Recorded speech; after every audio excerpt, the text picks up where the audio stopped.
which product of Japan did you first watch, and it triggered a thought in you that maybe I can also make something like this? Yeah, people had tried. They had made short clips and all, but nothing of the volume that we do. Maybe in India, anime is not that popular still. It's not just about throwing money into it. They have to know why they're throwing money. And tell me also about what was the thinking behind releasing the pilot? Mm. And was it a thought out marketing strategy that, hey, let me show how much demand is anime in India? Like you have 4 lakh views on that video. And I think Mm. one could use it to make a case with investors and say that there is an inherent demand. That's what we do Hmm. when we send to pitching houses. Hmm. We uh, actually one of the our core team members has another startup of his, right? That does marketing and branding and all that kind of stuff. So we sometimes collaborate on projects as well. So I literally took services from his firm for creating a report, Okay. which we needed to couple with what we send in terms of like creative content. We send that to the pitching houses, but since they also want a report on why anime will work in India, so we have solid reports. But then that's the thing that that may or may not. Because then again you need to then data mine and get Netflix numbers and stuff like that. Right, right, right. Yeah, so they want numbers. They don't want a sales pitch. Makes sense. Makes sense. That's the Very thing. recently, sir, I think yesterday, Ted Sarandos went on Nikhil Kamat's podcast and Hmm. said that he should probably have not gone in with Sacred Games and made a more popular show in India Hmm. while entering India's market, because I think now they are facing struggles with new user acquisition. Hmm.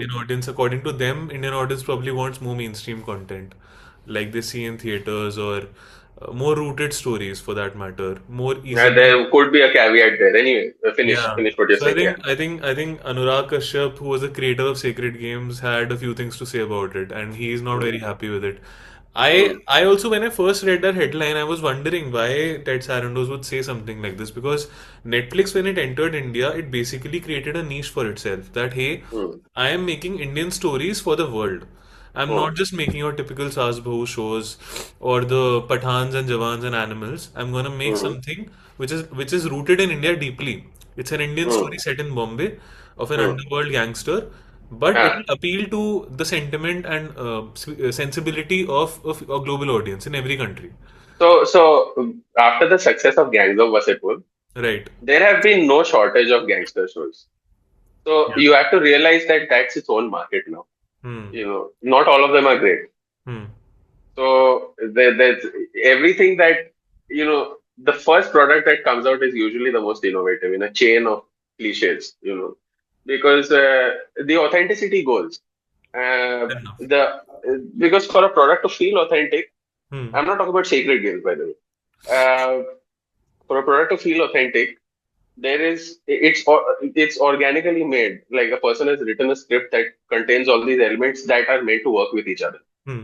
It wasn't like let's make a because this genre is popular, or this premise or setting is popular, or these tropes and cliches are popular. Let's just throw those into the next show that we are throwing our money into. You know. So at one point of time, I was wondering why there are so many. I mean, a lot of them are great. Patal Lok is fantastic, and a lot of them are superbly executed, right? But that's what I was wondering, that are we now getting pigeonholed into just these 4 5 genres that we're focusing on? Right. So that's the thing. But anyhow, coming back to what you're saying, Yeah. I mean, So, no, I agree, sir. I think we are getting exhausted of making the same thing again and again because it's tried and tested. It's formulaic. mm, The mm, executives in a production house or an OTT platform can just say that here is something that has worked in the past. Based mm. on trend analysis, it might work for us as well. So they And want to that's play it safe. how exactly it's a safe bet, and I don't blame them for that. It's totally fine. Right. But there's a threshold beyond which kind of gets to you. So Makes sense. No, but so what is your POV on this? Like Anurag Kashyap was the first one to highlight that no, I mean, I don't understand why Ted Sarandos is saying something like this. And I probably also kind of think that Netflix had come in as creating a niche for themselves. Indian content for global audiences. But now I Hmm. think they're kind of trying to get into the space in which Jio Hotstar is or Prime Video is, making deeply Indian stories which can appeal to an Indian rural or urban class as well, not just focusing on the global audience. What is your See thinking on it? there, What should they do? yeah. See something like Panchayat and all. Hmm. Yeah, Those are good amazing. stuff, Yeah. right? But if it's another, I swear, if it's another one of these shows, no matter how good it is, you know. So, but that's the thing that the caveat that I was talking about, in relation to what Tetsuya said, is that there is still see if people run away from uh, if people run away from screens, then the the people that make content primarily for screens, that business model of Hmm. the blockbuster movie and box office stuff, they're going to be a little pissed, you know. So that informs the statements publicly made by a lot of people as well, because it is two different, Anurag Kashyap is kind of um, he's not art house, not Yeah. full art house, although he's very capable. But he's not mainstream Bollywood, right? Yeah. Yeah. He's the voice of rebellion. Right. So especially his stuff with Kalki, a whole lot of stuff he was doing with Kalki, Hmm. the actress Kalki, Hmm. uh, a number of years back actually. Yeah, yeah. Uh, So many films like The Girl in the Yellow Boots was one of them. Girl in Yellow Boots, all that stuff, right? Yeah. So that is not mainstream at all. Hmm. So the thing is that those are probably being fed to a global audience. But you try and put that on a family screen, no. Won't work. Uh, so I think there's a lot of nuance to what something like what something is said by Ted Sarandos or whoever else. That Right, right. yeah, there's a lot of nuance, especially uh, post-COVID things have tensed up a lot, and I mean, just again this dichotomy between production houses like ours that may not be involved in animation but in film as well, and they have great products, and Anurag Kashyap as well works with a lot of youngsters and a lot of new and upcoming talent. Hmm. So I mean, great, but and always there's sort of this for me the perfect product really. I know I'm digressing a little bit. I mean, No, no, please. from what Ted Sarandos said or may have meant according to me. But I really feel that a product works the best, not because it deliberately wants to satisfy all audiences. Uh, that's when it fails because there's no integrity. If you're like, हाँ थोड़ा romance भी डाल देते हैं, थोड़ा डिशुम भी डाल देते हैं, थोड़ा so, then it's going to be like actually a lot of products that we see. But you could write a script about anything, and if you want to make it set with a setting like Panchayat or setting like what, it has to have two kinds of appeal, I feel. It has to have uh, filmmaking devices that are appreciated by 90% of people, but also filmmaking devices that are appreciated by that 10% of people. So, critics' choice, you aim for that, but that's like, for your accolades. It's not for viewing, for public viewing. I mean, a lot of people won't even get why that happened, or they're not tuned into, that hasn't been their priority in life to be tuned into the nuances of creative products. And that's totally Rightly fine. so, People yeah. have priorities, right? Fair enough. But then, uh, unless strike a balance between those two, Hmm. products that do that just hold a different level of appeal. And even if recently I saw, okay, my most recent favorite is, I mean, uh, not products from overseas like Black Mirror, etc. Those I'm loving the new season, and You as well, although you had a sort of messed up last part of the season. Those Hmm. are the ones I've been watching recently. But then the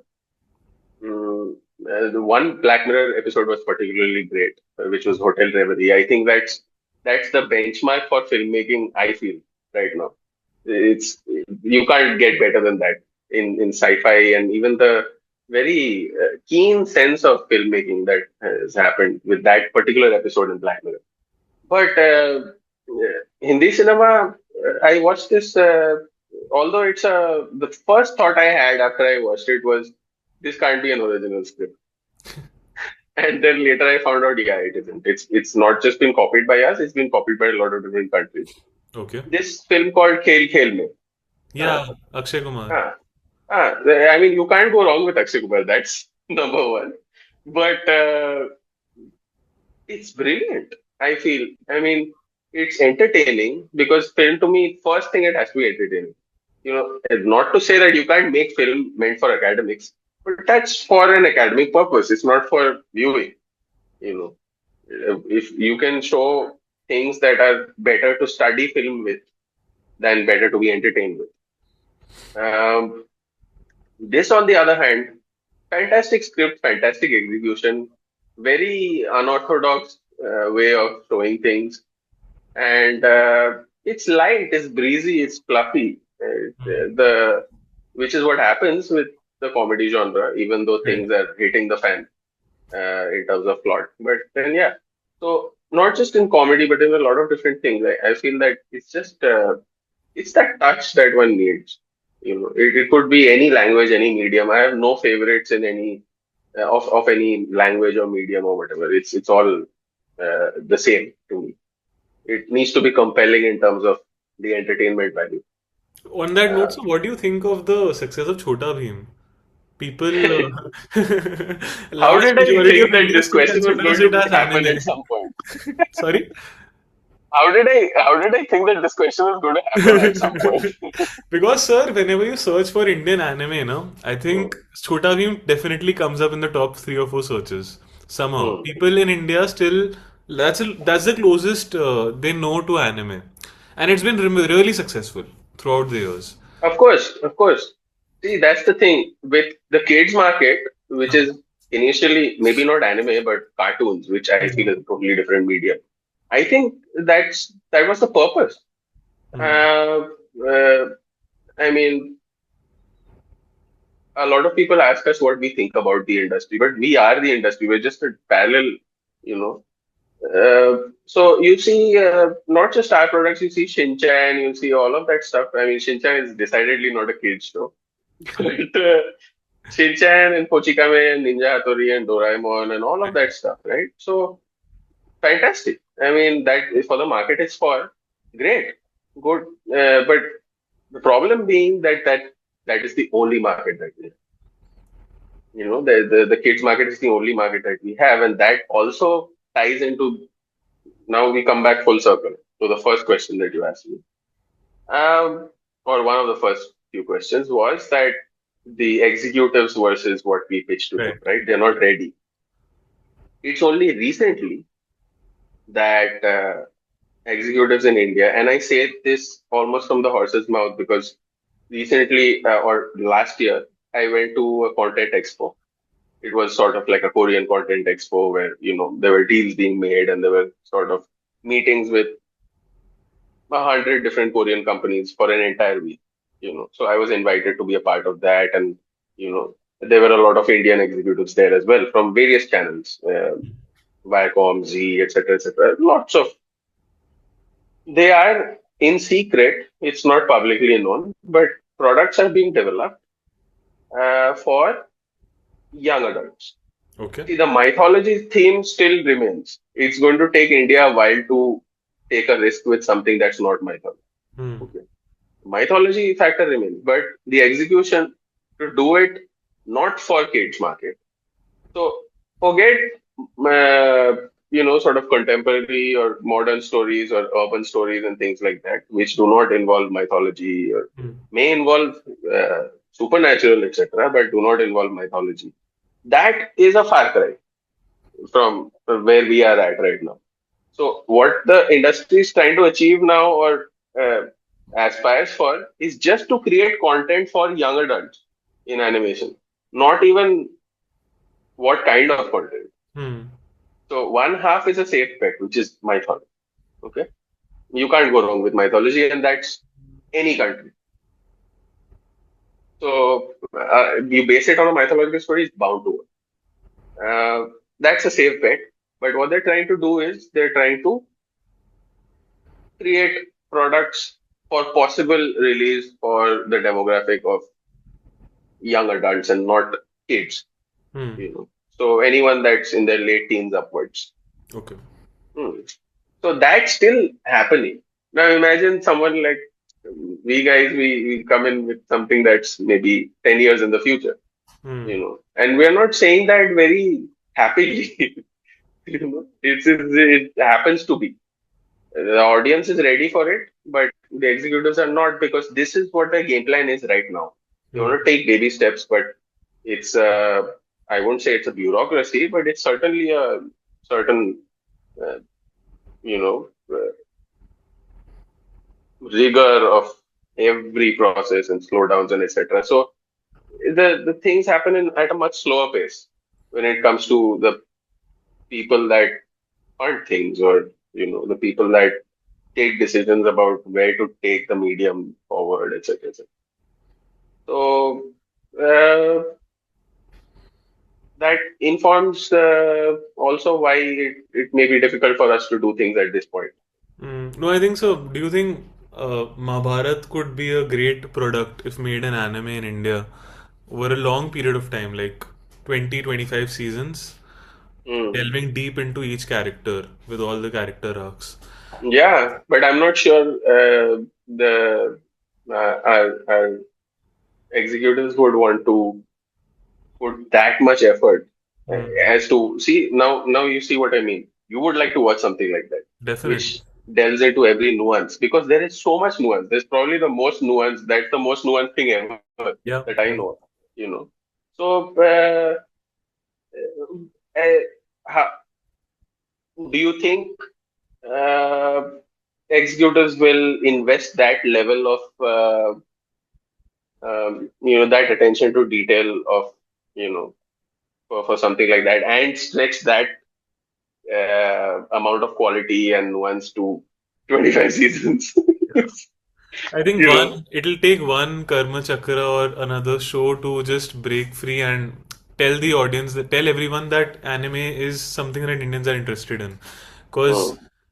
in Japan, I think from what I'm aware, they are longer shows. Like they stretch over 20, 25 more seasons also. Uh, Yeah, yeah, yeah. No, there's the format that you're talking about is things like Naruto, things like Dragon Ball, right, One Piece, right, etc. right. They are meant for that demographic. They are the young adult demographic. So, or shonen demographic. So, long running shonen, every generation has one, and it Mm-hmm. changes every 10 years. So, I didn't grow up with Naruto, I grew up with Dragon Ball. Hmm. The A lot of the generation that creates anime with me, they grew up on Naruto. A lot of our audience grew up on Naruto. A lot of our audience that are more on the millennial side, like I am, grew up on Dragon Ball and things like that. So and then there'll be newer and newer. There'll be the Shippudens and the Borutos and the next Right, God knows what. right. There'll be more and more. There'll be Jujutsu Kaisen right now. So Mm-hmm. you'll have long running. That's the long running format. Okay, It's very different than what's actually out there artistically in various corners of anime. okay, okay. Got it, Yeah, yeah. got it. Those go for a season, 2 seasons max. You can't. I have personally never encountered something of that quality and that length. Got it. No, so even Uh, Mahabharat, which came on Star Plus a few mm, years ago, and it was, I think, the most expensive TV show of all time. They invested a lot of mm, money into it, and it did mm. really well as well. Yeah. I think it stretched for a year, and it was a daily soap. So I'm Ah, guessing more than 200 to 300 episodes for sure. yeah, yeah, yeah. Uh, and But it was that's really any show. successful. That's Sorry? any show in that slot. Yeah, Even your fair Sasbo soaps will go enough. for 200. Fair enough. More than that, I mean, there are some shows that are running for 10 years. Like Tarak Right, Mehta right, is right. that show, if you know, on Sub TV. Tarak Mehta Ka Ulta Chashma. It's been running हाँ since I हाँ think बिल्कुल I was बिल्कुल in fifth or sixth standard when it started. Right right right हाँ it's a classic वो तो classic है बिल्कुल Yeah, they started an animated version of it also, which is available on one of these OTT platforms. Right right right I did see that हाँ Prime I think Yeah, yeah. So, okay, so good segue into. I wanted to also viewers to understand as to what is the difference between a cartoon, an animated film, and an anime. Is it okay genre? Is it treatment? Is it the it's duration? What is the everything difference? It's Yeah. Everything cartoons let's take a few examples. Let's talk about classic cartoons, right? Which we all grew up watching, which is Hanna-Barbera stuff, right? So Flintstones, uh, uh, Warner Tom and Brothers is Jerry. Looney Tunes and stuff like that.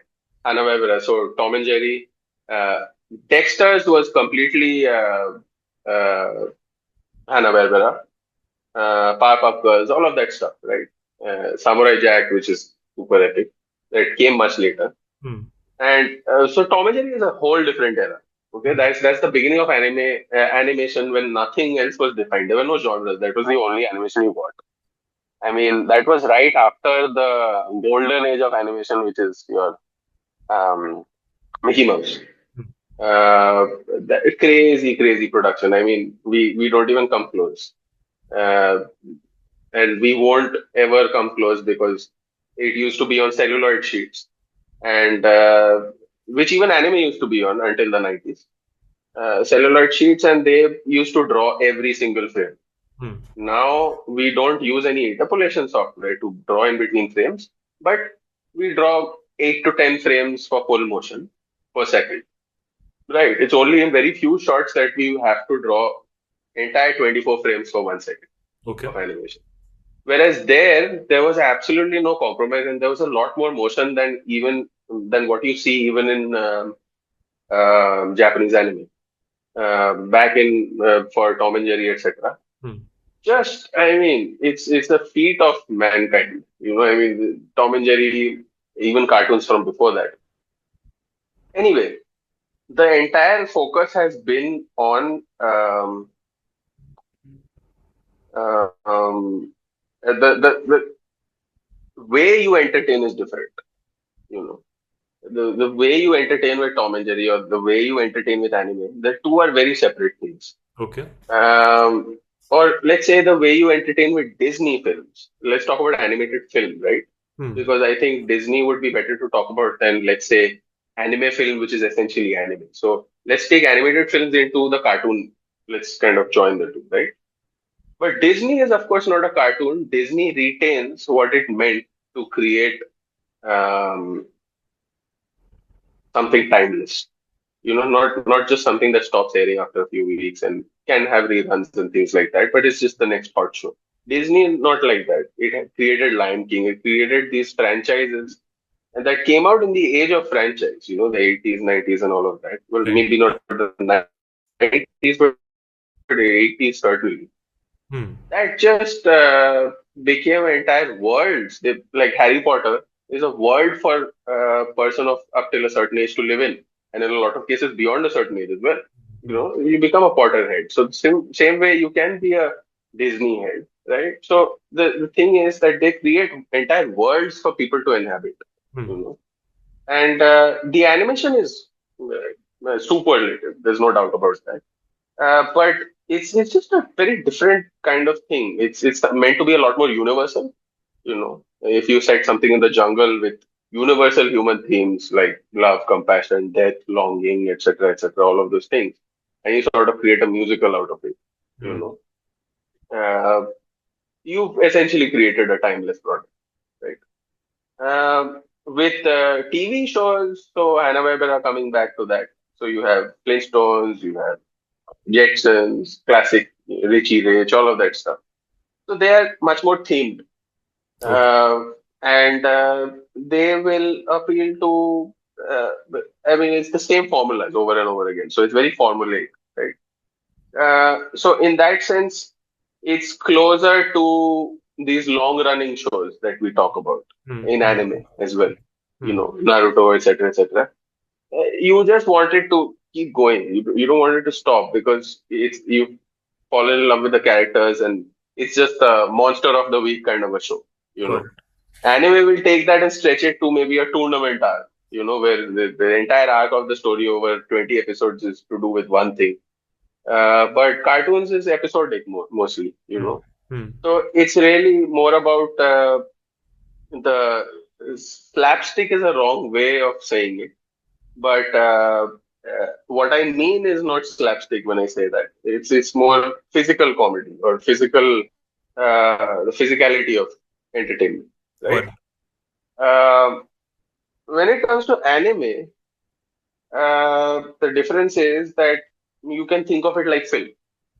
Uh, Up till I mean, there will be moments in the script where it won't feel like you're watching a script meant for animation. If you're used to watching cartoons, if you're used to watching Disney, etc., that have that you can't say that I felt like this at some point in my life.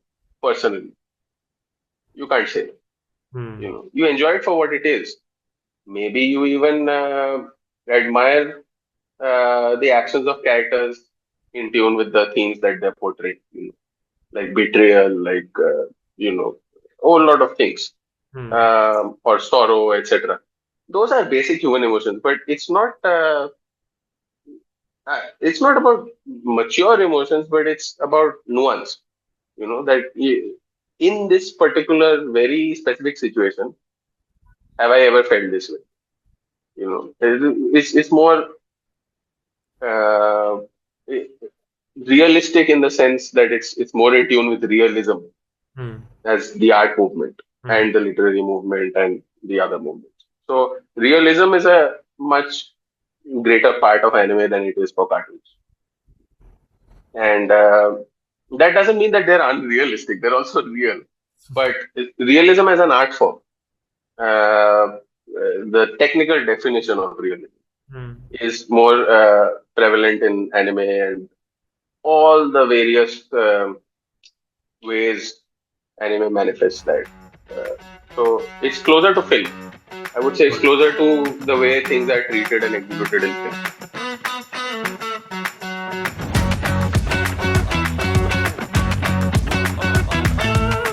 I could do a pretty decent job. Went through the process. What was the thinking? What was the script? AI is messing up a lot of काम मिल गया फिर negotiation दोबारा से चालू हो गई अच्छा हम तो AI यूज कर रहे हैं हद है यार